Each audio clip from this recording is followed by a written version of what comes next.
코로나19 확산을 막기 위해 수도권에는 강화된 방역 조치를 연장했지만 확산세가 여전합니다. 어제 하루 37명의 신규 환자가 확인됐지만 감염 경로 파악이 힘든 환자와 고령층의 감염 급증으로 방역 당국의 걱정은 더욱 커지고 있습니다.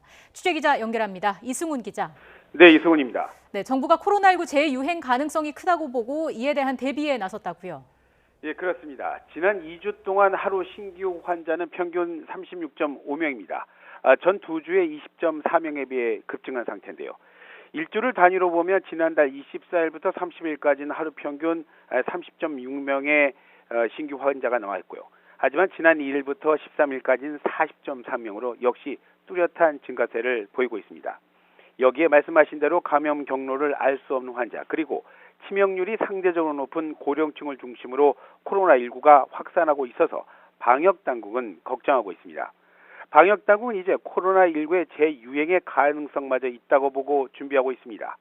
코로나19의 재유행에 대비해 방역 물자와 치료 병상, 의료 인력 등 치료 자원 확보에 나선 겁니다.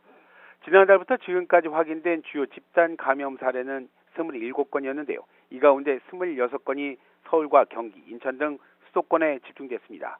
방역당국은 신규 환자의 90% 그리고 감염 경로가 불분명한 사례의 80% 이상이 수도권에 집중하고 있다며 이에 대한 대비를 당부했습니다. 지금까지 확인된 신규 환자 발생 추이도 정리해 주시죠. 네, 하루 신규 확진 환자는 모두 37명입니다. 이에 따라서 누적 확진자는 12,121명이 됐고요.